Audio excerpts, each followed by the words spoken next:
श्री राम जय राम जय जय राम। श्री राम जय जय जय राम।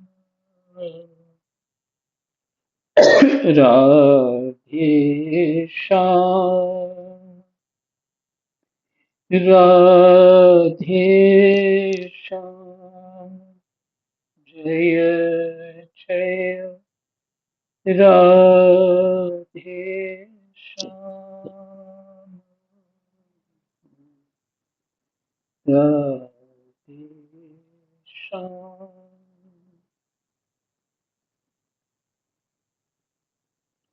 श्री गणेशाय नमः। श्री सीतारामाभ्यां नमः। श्री हनुमते नमः। श्री उमापते नमः। श्री गुरुवे नमः। सब संतन की जय जय जय जय सीताराम। राधे श्याम।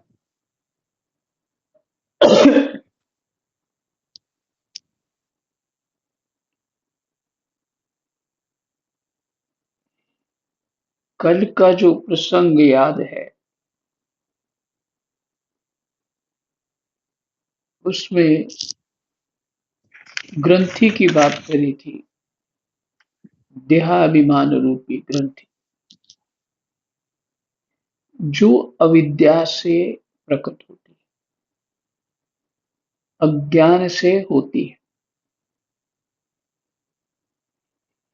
और फिर दूसरी ग्रंथि थी दाम्पत्य भाव में प्रवेश कर जाना।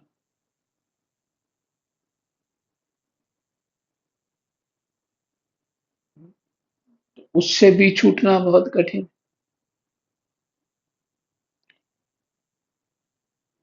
कोई एक उनमें से चला जाता है तो जो पीछे रहता है वो उसी का चिंतन करते करते सुखी दुखी होता रहता है, क्योंकि वो गांठ पक्की है।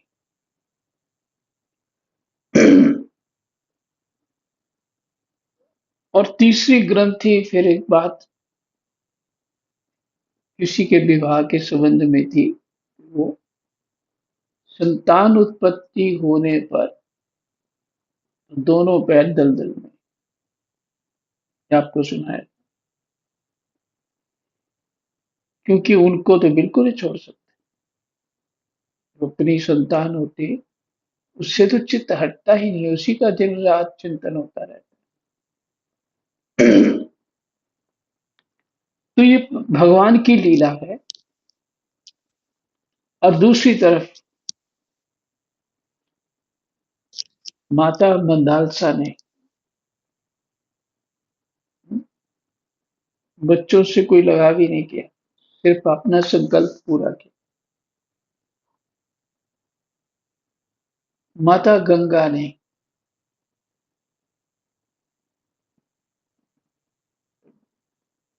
तो भीष्म को छोड़ दिया और बाकी को वो गंगा में ही छोड़ देती।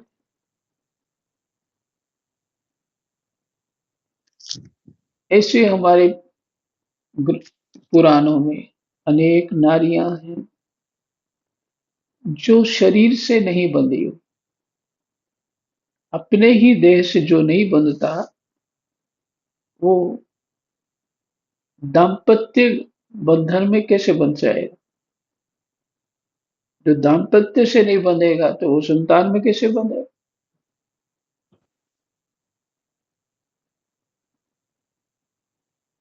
तो ये बात अब आपको नहीं लग रही होगी, पर ऐसा ही है। ज्ञानी के लिए संसार एक स्वप्न बता है और संसार एक स्वप्न बता है, लेकिन है उसके लिए हुई संसार भगवत रूप।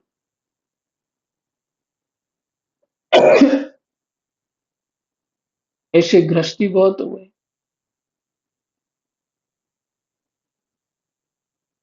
अ, महाराज हरिश्चंद्र ने अपने पुत्र को बेच दिया, अपनी पत्नी को बेच दिया। अब देखिए यहाँ इस कथा से जो समझना चाहिए वो हृदय ग्रंथि की गांठ और फिर उनसे संबंध की गांठ। इतना उच्च स्तर का जो भाव है कैसे पकड़े, मैंने समझेंगे कैसे।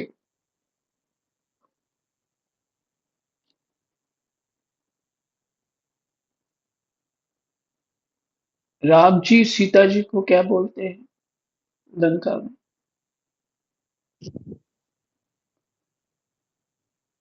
और कर्तव्य पालन कर रहे हैं।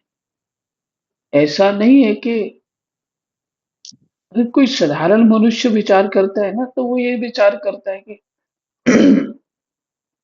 कठोरता है, क्योंकि वहां तक बुद्धि जाती ही नहीं, समझ ही नहीं आता।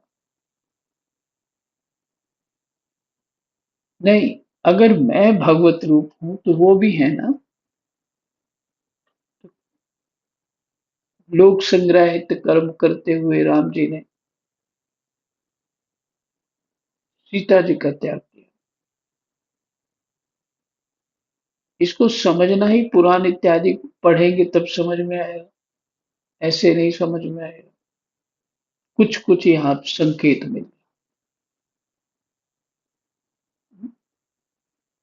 दाम्पत्य जीवन की ग्रंथि।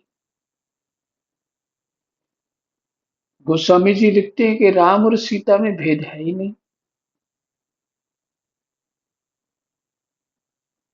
रामायण के प्रथम अ, मंगलाचरण में ही राम और सीता में भेद तो नहीं। कहिए तो भिन्न न भिन्न, कुछ ऐसा है वो। हाँ,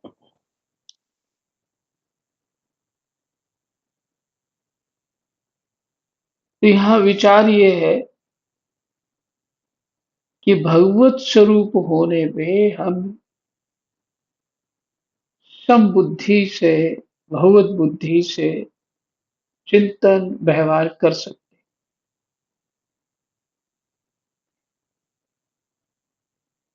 यहाँ पे कहेंगे ये अविद्या दूर होगी तब, और विवेक प्रकट होके जब हमें ज्ञान प्राप्त होगा, अनुभूति होगी, तब ऐसा ही होगा। ये तो सिर्फ एक खेल है। अज्ञान में तो ऐसे ही लगेगा कि ये तो संभव ही नहीं है, पर ज्ञान में फिर समझ में आएगा।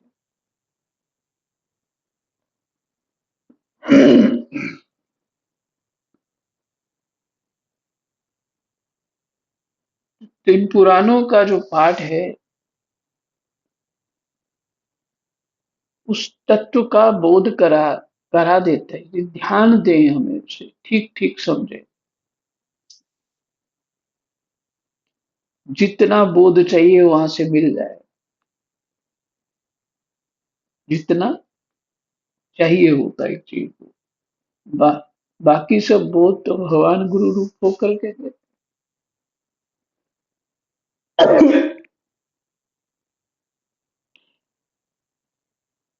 तो ये प्रसंग था मुख्य रूप से।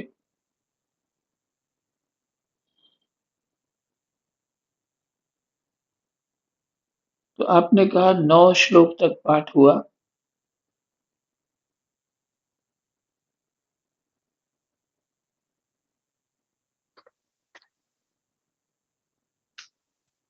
श्री श्रीमद् भागवत महापुराण, पंचम स्कंद, पंचम अध्याय, श्लोक संख्या 9 से पाठ करेंगे। जिस समय कर्म वासनाओं के कारण पड़ी हुई इसकी ये दृढ़ हृदय ग्रंथि ढीली हो जाती है, उसी समय ये दाम्पत्य भाव से निवृत्त हो जाता है।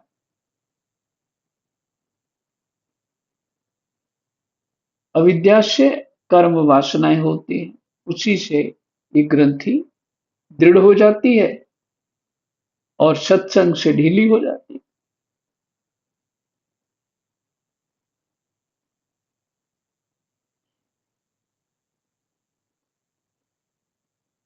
आगे पाठ आएगा।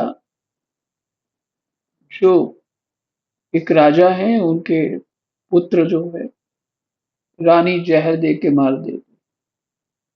दूसरी रानी, उस प्रसंग आपने सुना ही है।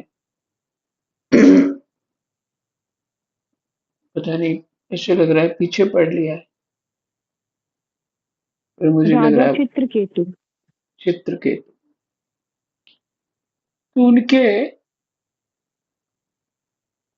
प्रसंग ये है कि जब उस बालक को बुलाया जाता है, तो दूरशी आते हैं, तो बालक को बुलाते हैं और कहते हैं अपने पिता का दुख दूर करो, उससे बात करो।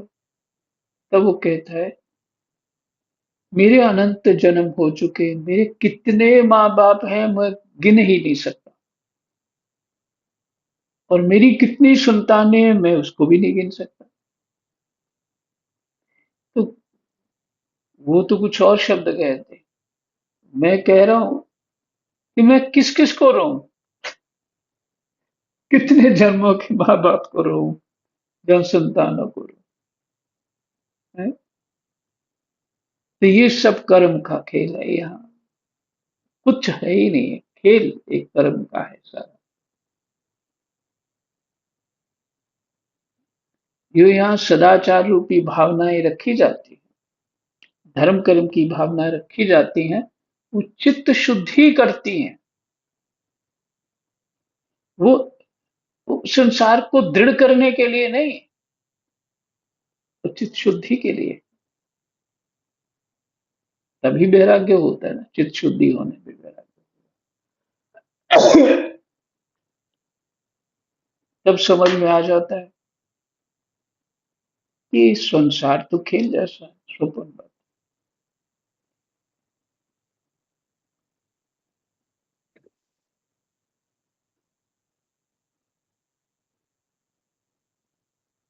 तो कितनी बार पति हो लिए, कितनी बार पत्नी हो लिए, क्या क्या हो लिए। गोस्वामी जी कहते हैं, हे हरे, किस योनि में नहीं गया, क्या क्या कर्म नहीं किए, मैं चारों युगों में चारों दिशा में घूमा, पर कहीं मुझे सुख चैन नहीं आया। जब से आपकी शरण में आया हूं, तब मैं सुखी हूं। गोस्वामी जी लिखते हैं विनय पत्र, अब मैं सुखी हूं। तो हमने क्या क्या कर्म नहीं किए, कौन कौन सी योनि में नहीं गए, इसलिए किसी के गुण दोष के से प्रभावित ना होकर के अपने आप में समाहित रहना चाहिए। अपनी परमात्मा और आत्मा का चिंतन बना रहना चाहिए, तभी इन कर्मों से छूटेंगे। आगे पाठ आ जाएगा, महाराज उपदेश करेंगे, आगे इसी बात का पाठ आ जाएगा कि अपनों को कर्मों में प्रवृत्त मत करो।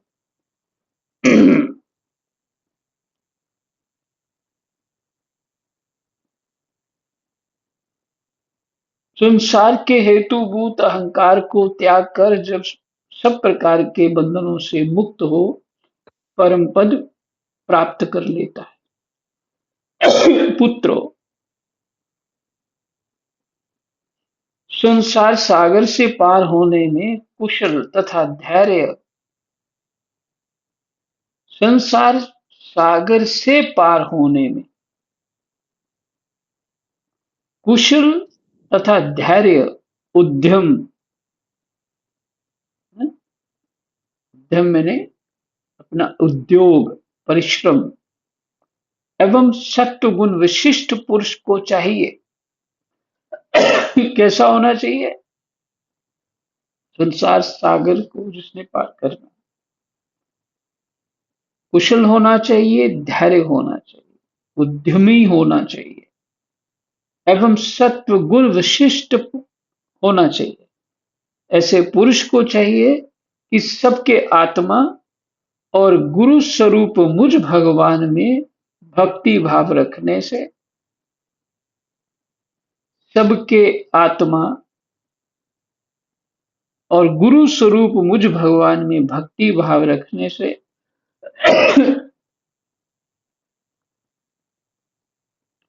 मेरे परायण रहने से, तृष्णा के त्याग से, सुख दुख आदि द्वंद्वों के सहने से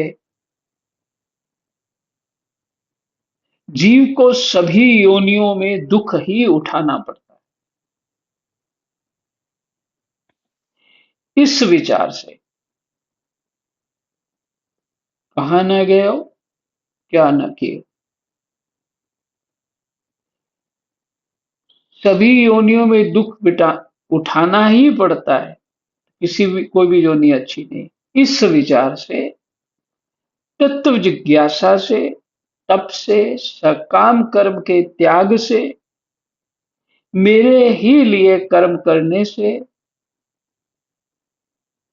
ध्यान देने वाली बात, मेरे समस्त कर्म आपके लिए, मेरे लिए ही कर्म करने से तो वो कर्म अकर्म हो जाते हैं। वो भक्ति हो जाते हैं, तो कर्म भक्ति हो जाते हैं, इसलिए वो कर्म या विकर्म में नहीं आते। मेरे ही लिए कर्म करने से, मेरी कथाओं का नित्य प्रति श्रवण करने से, मेरे भक्तों के संग और मेरे गुणों के कीर्तन से,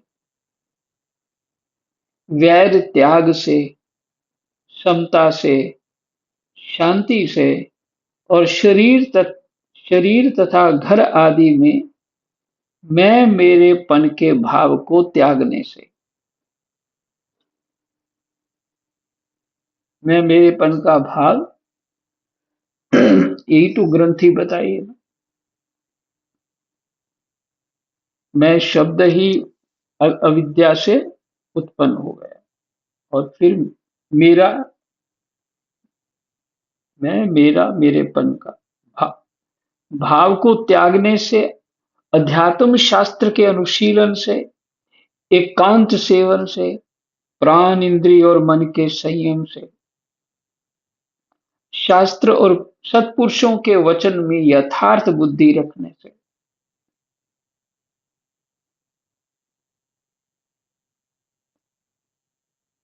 शास्त्र और सत्पुरुषों के वचन में यथार्थ बुद्धि रखने से, जैसा वो कह रहे हैं वैसा समझ भी आए, वो बुद्धि पकड़ पाए, तो यथार्थ बुद्धि हुई ना वो।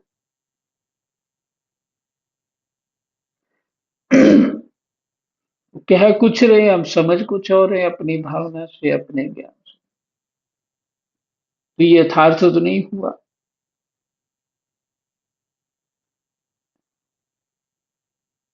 इसलिए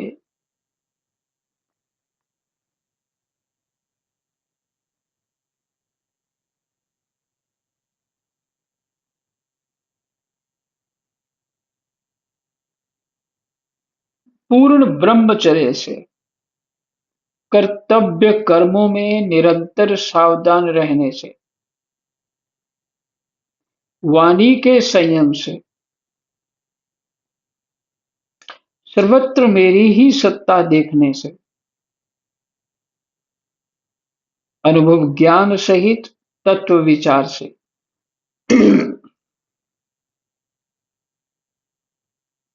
और योग साधन से,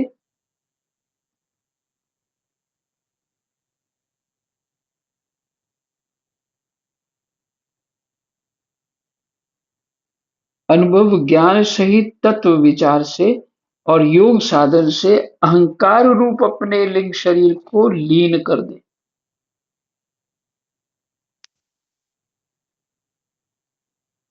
ऐसा होने पे क्या होगा? अहंकार रूप अपने लिंग शरीर को, योग साधन से अहंकार रूप अपने लिंग शरीर को लीन कर दे। किस में लीन कर दे? उसी प्रकृति में।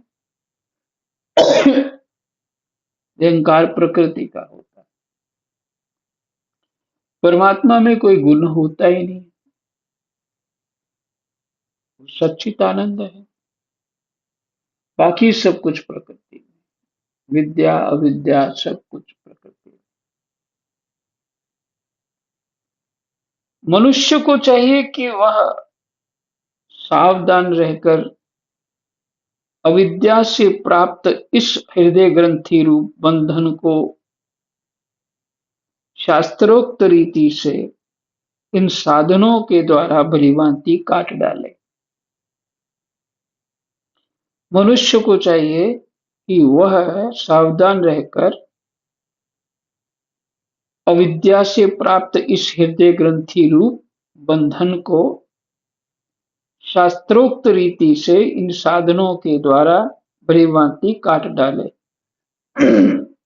शास्त्रोक्त रीति से साधन करने हैं। अपनी कल्पना से, अपने मन के अनुसार साधन करने से परिणाम विपरीत हो जाता है।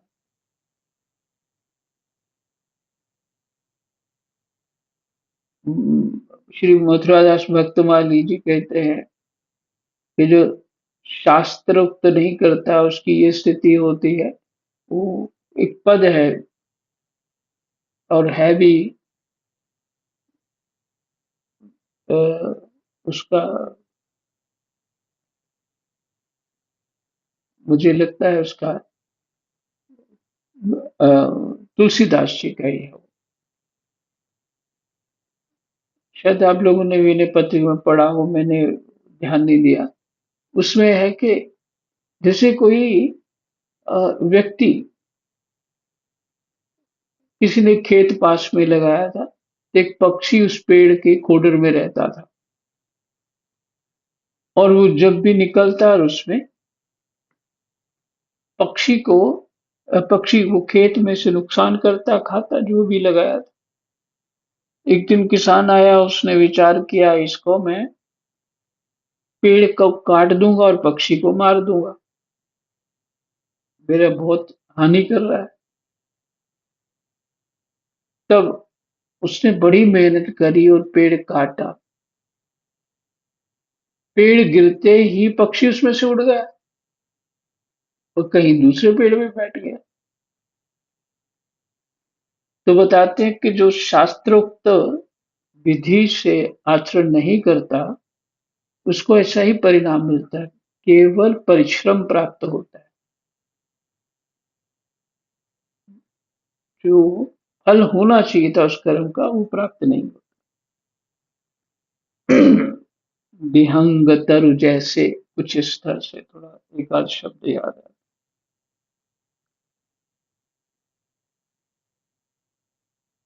तो शास्त्रोक्त रीति से इन साधनों के द्वारा भलीभांति काट डाले, क्योंकि यही कर्म संस्कारों के रहने का स्थान है। हृदय ग्रंथि कर्म संस्कारों के रहने का स्थान।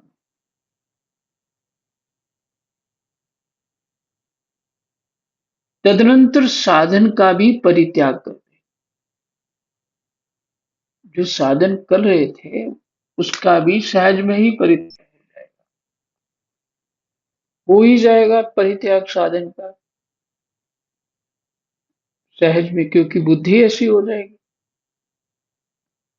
बुद्धि ही अपने स्वरूप में रहने लग जाएगी तो वही तो साधन चल रहा है उसका उच्च स्तर का। पर ऐसा ना माने कि वो क्रिया नहीं कर रहा, वैसा नहीं कर रहा। दूसरे लोग तो ऐसे ही मानेंगे ना कि तो कोई ये सुबह उठ नहीं रहा, माला नहीं कर रहा, ये नहीं कर रहा, वो नहीं कर रहा, ये बैठा रहता है, इसको कुछ भी साधन नहीं कर रहा। ऐसे बहुत सारे संत देखे हैं, जो अपने उनकी स्थिति वैसी बन गई। अब तो क्रिया तो अपने आप ही छूट गई ना, क्रिया को तो ही छोड़ना था। अच्छा, क्रिया करना भी एक अहंकार ही तो है, अहंकार ही तो, लेकिन पहले नहीं छोड़ सकते हम उसको अपने मन से, वो अपने आप छूटती क्रिया।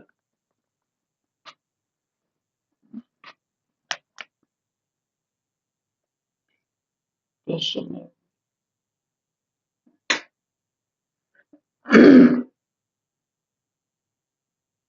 एक दो श्लोक और पढ़ लेते हैं। जिसको मेरे लोक की इच्छा हो, अथवा जो मेरे अनुग्रह की प्राप्ति को ही परम पुरुषार्थ मानता हो, जिसको मेरे लोक की इच्छा हो, अथवा जो मेरे अनुग्रह की प्राप्ति को ही परम पुरुषार्थ मानता हो, वह राजा हो तो अपनी अबोध प्रजा को, गुरु अपने शिष्य को, और पिता अपने पुत्र को ऐसी ही शिक्षा दे। ये महाराज ऋषभदेव जी ने कब शिक्षा दी, आप विचार करिए, कितनी पहले शिक्षा दी। पहले ही बता दिया संतान को क्या शिक्षा देनी है। अज्ञान के कारण यदि वे उस शिक्षा के अनुसार न चलकर कर्म को ही परम पुरुषार्थ मानते रहें, तो भी उन पर क्रोध ना करके उन्हें समझा बुझाकर कर्म में प्रवृत्त ना होने दें।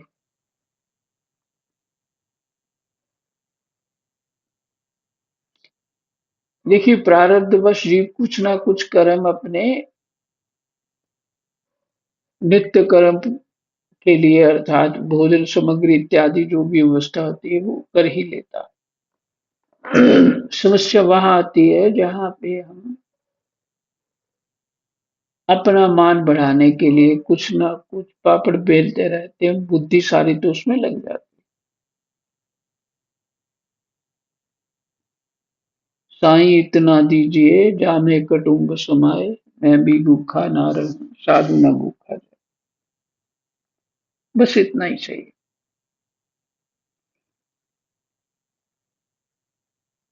तो अगर संतान नहीं समझती है तो उतना क्रोध ना करे, समझाए बुझाए, कोई बात नहीं। जैसे किसी अंधे मनुष्य को जानबूझकर गड्ढे में ढकेल देना, इससे भला किस पुरुषार्थ की सिद्धि हो सकती।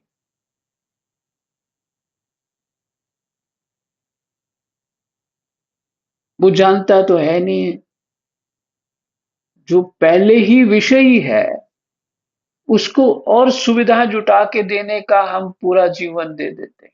पहले ही विषयी है। तो ऐसे ही है कि जैसे अंधे मनुष्य को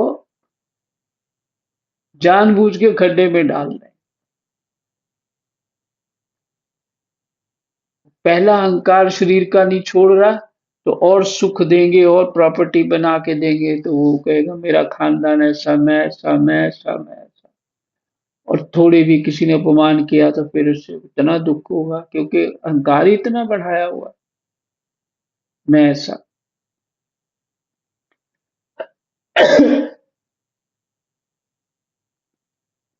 इसलिए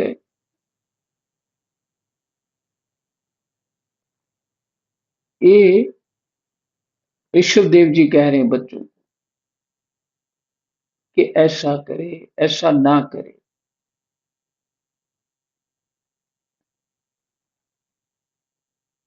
इससे भला किस पुरुषार्थ की सिद्धि हो सकती है।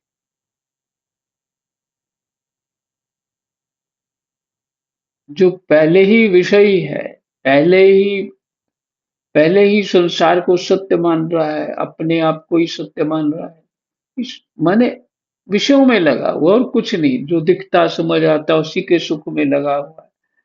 तो माता पिता यही मोहवश करते हैं, उनको भी कुछ उस तरह का पता नहीं होता, वो और उस सुविधा जुटा जुटू के देते हैं ताकि उसको कोई पुरुषार्थ करना ही नहीं पड़े अब खड्डे में गिरने के लिए।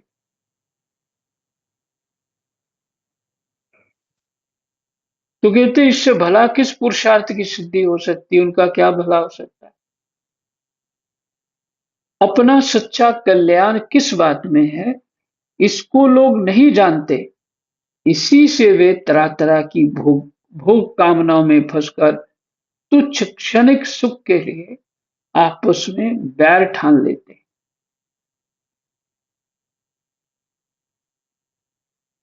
और निरंतर विषय भोगों के लिए प्रयत्न करते रहते हैं।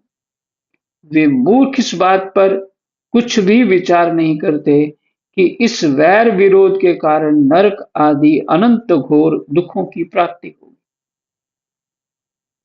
गड्ढे में गिरने के लिए उल्टे रास्ते से जाते हुए मनुष्य को जैसे आंख वाला पुरुष उधर नहीं जाने देता, वैसे ही अज्ञानी मनुष्य को अविद्या में फंसकर दुखों की ओर जाते देखकर कौन सा ऐसा दयालु और ज्ञानी पुरुष होगा जो जानबूझकर भी उसे उसी राह पर जाने दे या जाने के लिए प्रेरणा करे। ऐसा संभव नहीं।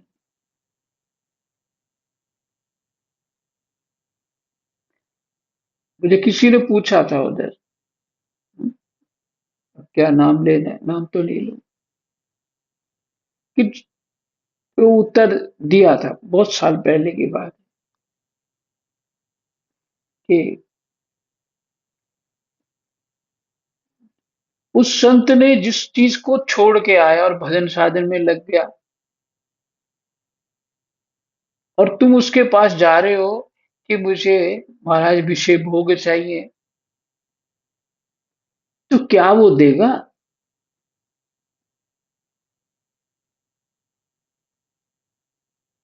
कोई नहीं देगा, ना देवता देगा ना कोई नहीं, तुम्हारा अज्ञान जरूर देगा। तुम अपने मन से मान लो हाँ हाँ वहां से मुझे मिले, ये मिला, प्रारब्ध मिलना था मिल गया तुम्हें, वो नहीं देगा। ना तो संत देगा, ना देवता। तो जो देवता तो कर्म के अधीन, देवताओं के लिए जो काम करोगे वो प्राप्त होगा। लेकिन कोई जिसको ज्ञान हो गया वो तो गड्ढे में डालेगा नहीं। यही विश्राम। जय जय सीताराम। राधे श्याम। कृष्णाय वासुदेवाय हरये परमात्मने प्रणतः क्लेशनाशाय गोविन्दाय नमो नमः।